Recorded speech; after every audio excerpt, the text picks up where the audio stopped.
A Estônia está construindo um muro de guerra, e a Rússia é o motivo. Enquanto o mundo observa a Ucrânia, a Estônia se prepara para o que pode acontecer.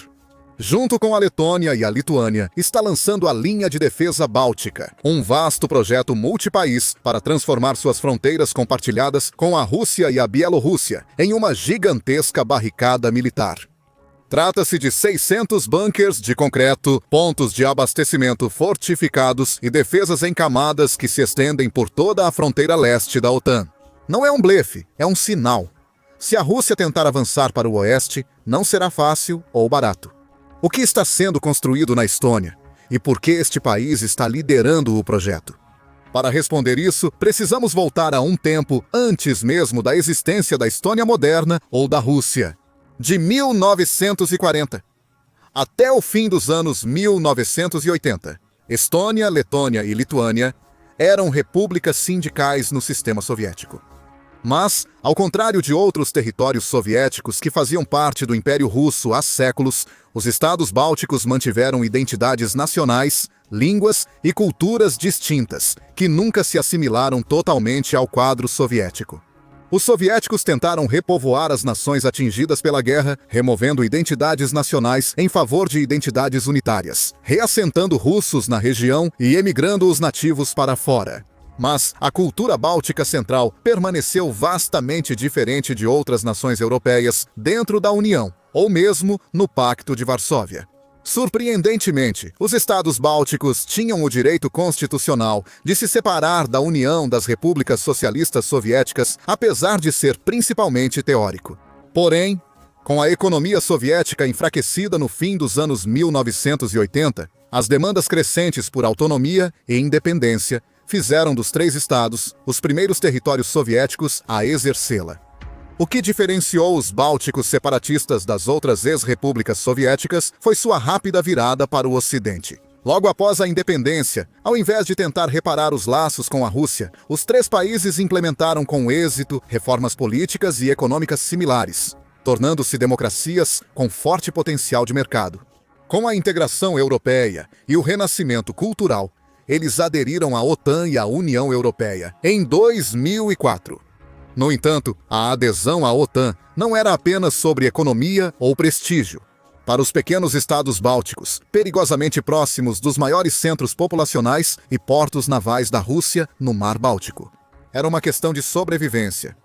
O que pode surpreendê-lo é o quão pouco Vladimir Putin, que já era presidente quando a Estônia, Letônia e Lituânia aderiram à OTAN em 2004, inicialmente se importou com a mudança pró-ocidente deles. Sua reação na época foi notavelmente moderada pelos padrões atuais. Em 2001, durante uma entrevista na National Republic Radio, ao ser questionado sobre a admissão dos países bálticos na OTAN, Putin afirmou que a questão não poderia ser respondida simplesmente com um sim ou não. Ele acrescentou mais tarde que não podemos proibir as pessoas de fazer certas escolhas se elas querem aumentar a segurança de suas nações de uma maneira específica. Isso não foi porque Putin, de repente, se tornou um fã do Ocidente. Pelo contrário, no início dos anos 2000, a Rússia ainda se recuperava do colapso econômico da década de 90 e Putin focava em consolidar o poder internamente em vez de projetá-lo.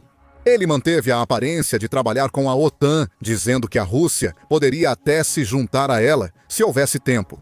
Algo fundamental mudou no mundo e no pensamento de Putin por volta de 2003. A Revolução Rosa de 2003 na Geórgia, que expandiu a democracia no mundo pós-soviético, aumentou significativamente as tensões entre os Estados Unidos da América e a Rússia.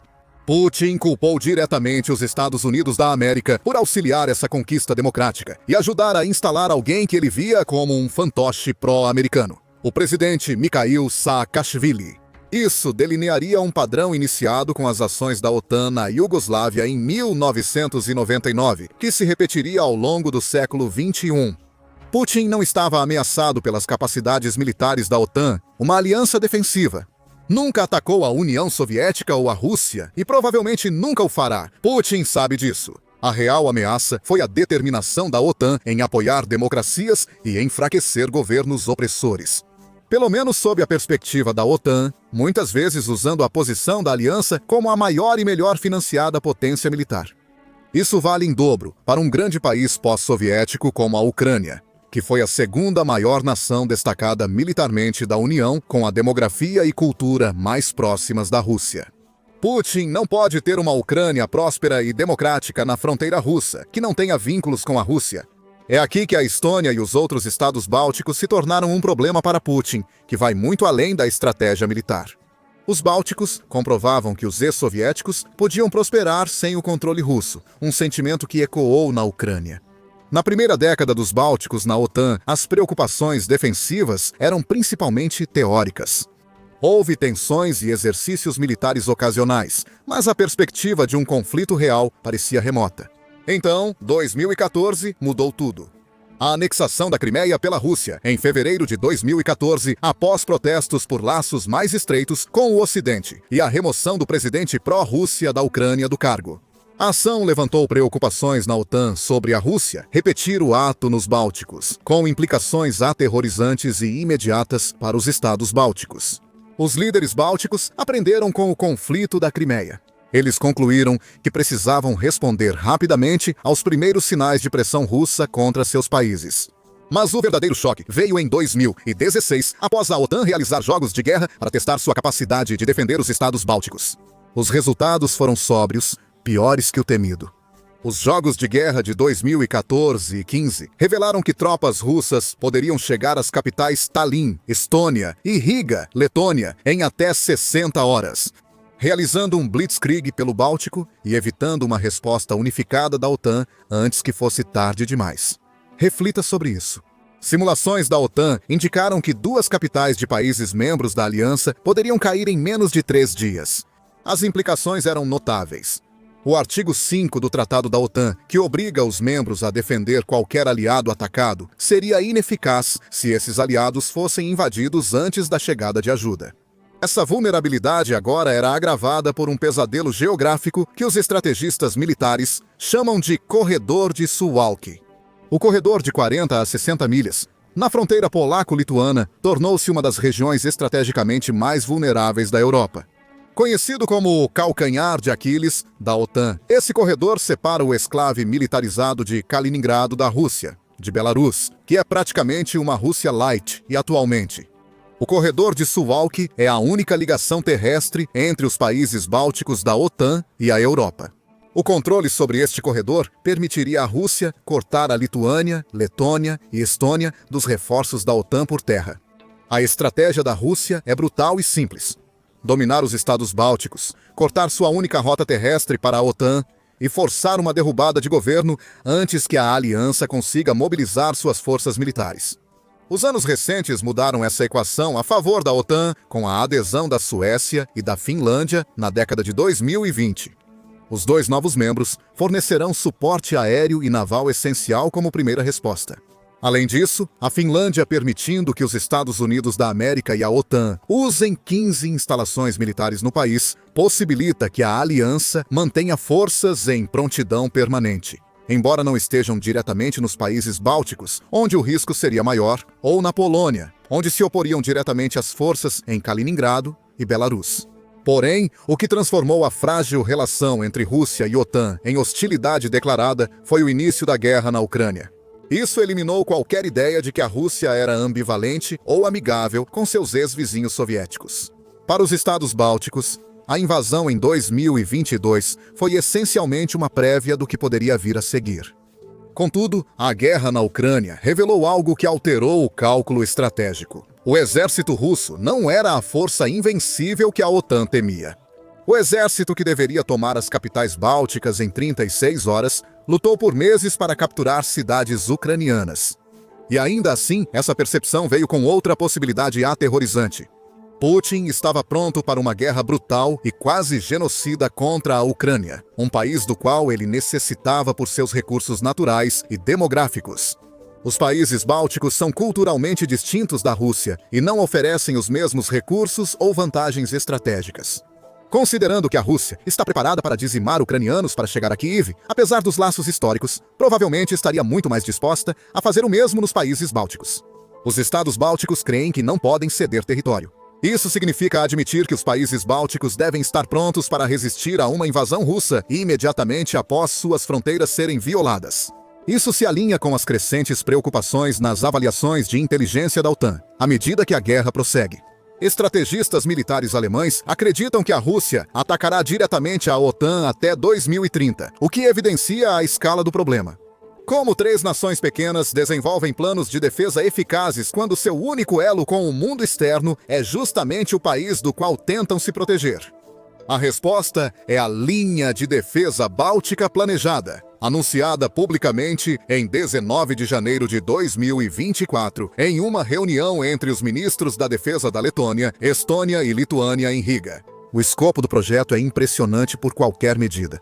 De acordo com o acordo inicial, o projeto de instalação antimobilidade de 60 milhões de euros, 65 milhões de dólares, terá bunkers construídos a partir de 2025. Mas a parte da Estônia por si só revela a verdadeira ambição deste empreendimento.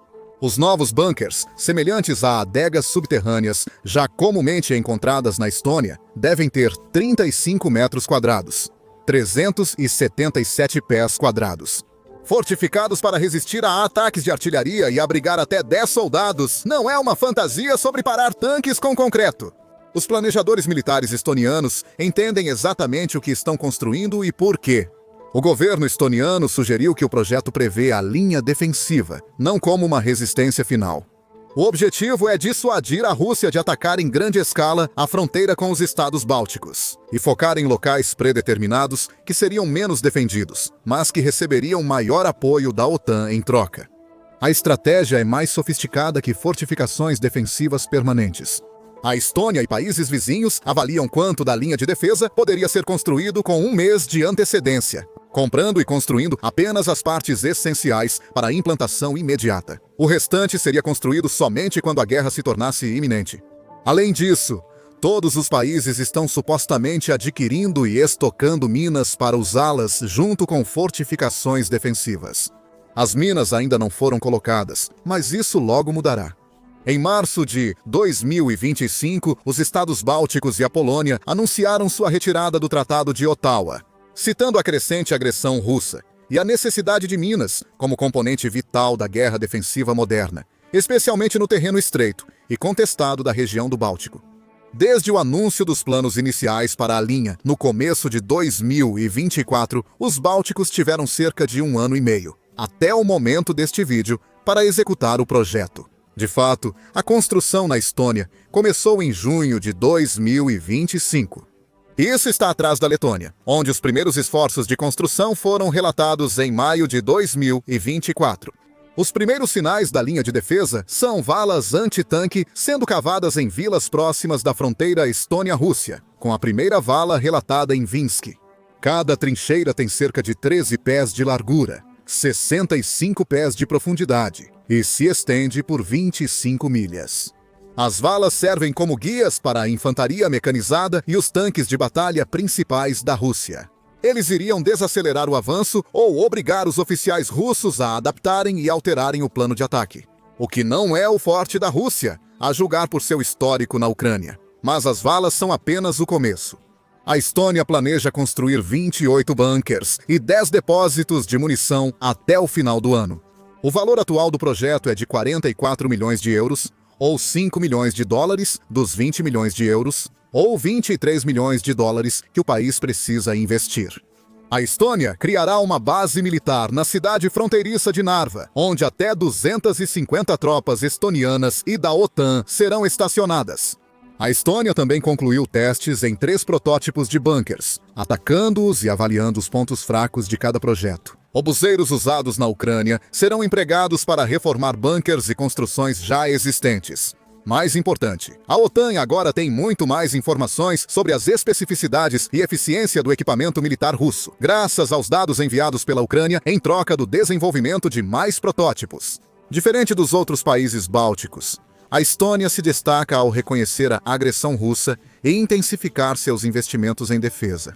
Enquanto muitos países discutiam se conseguiriam atingir a meta anterior de gastos com defesa da OTAN de 2% do produto interno bruto, a Estônia já havia aprovado um plano de investimento em defesa de 4 anos, com financiamento adicional de 28 bilhões de euros ou 32 bilhões de dólares. Isso permite que Tallinn aloque, em média, 54% do produto interno bruto para o orçamento militar pelo resto da década.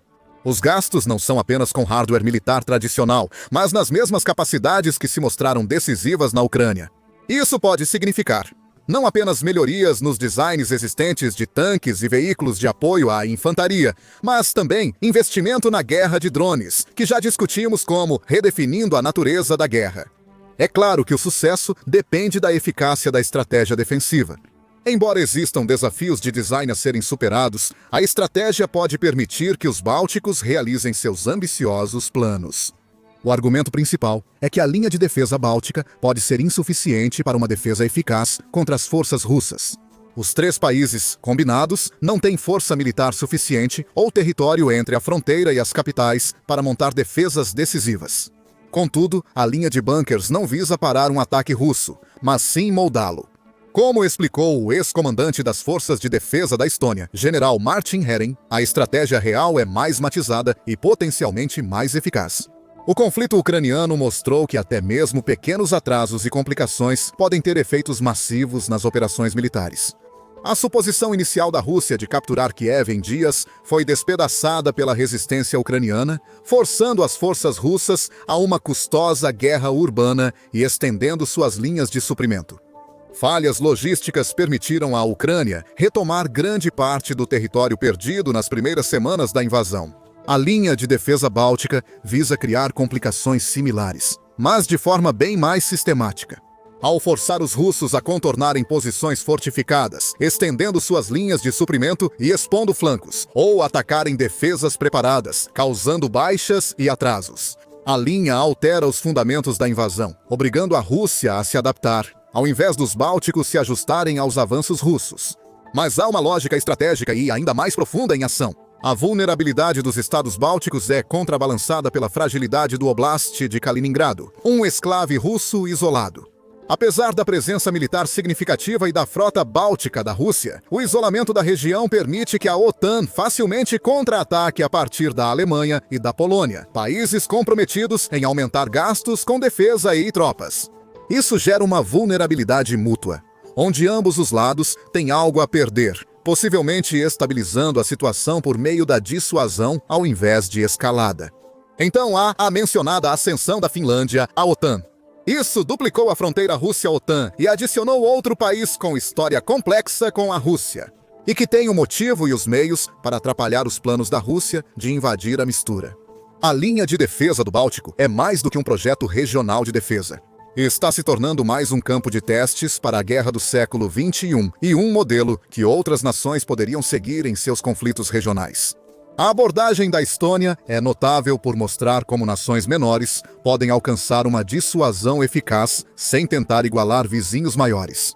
Tanque por tanque ou míssil por míssil. A linha de defesa báltica, junto com a modernização militar da Estônia, é uma estratégia de porco-espinho, elevando o custo da agressão acima de qualquer benefício potencial. Para apoiar esse esforço, a Estônia também está comprando equipamentos convencionais. Isso inclui baterias de alta Mars, úteis para colocar em perigo as posições ofensivas da Rússia, e sistemas de defesa aérea de médio alcance IRIS-T. Isso impediria a Rússia de pilotar suas aeronaves perto da fronteira. Isso é mais crucial no Báltico do que na Ucrânia, pois São Petersburgo, a segunda maior cidade da Rússia, fica a 190 milhas da Finlândia e 84 milhas de Narva. Isso forçaria a Rússia a atacar e se defender contra a OTAN simultaneamente, podendo drenar seus recursos e moral muito mais rápido do que na Ucrânia. E a linha de defesa do Báltico não é apenas um projeto militar. Está remodelando a sociedade estoniana, já que o país espera ter mais 4.000 tropas prontas para combate até o final da década. Este é um número impressionante, quando a população total do país é de 13 milhões e o tamanho atual da tropa ativa é de apenas 7.700, afirma o site das Forças de Defesa da Estônia. Isso fará com que metade dos homens nascidos em um ano específico sirva no exército, sendo um dos poucos países da OTAN que ainda mantém o alistamento obrigatório. A transformação social vai além do treinamento militar.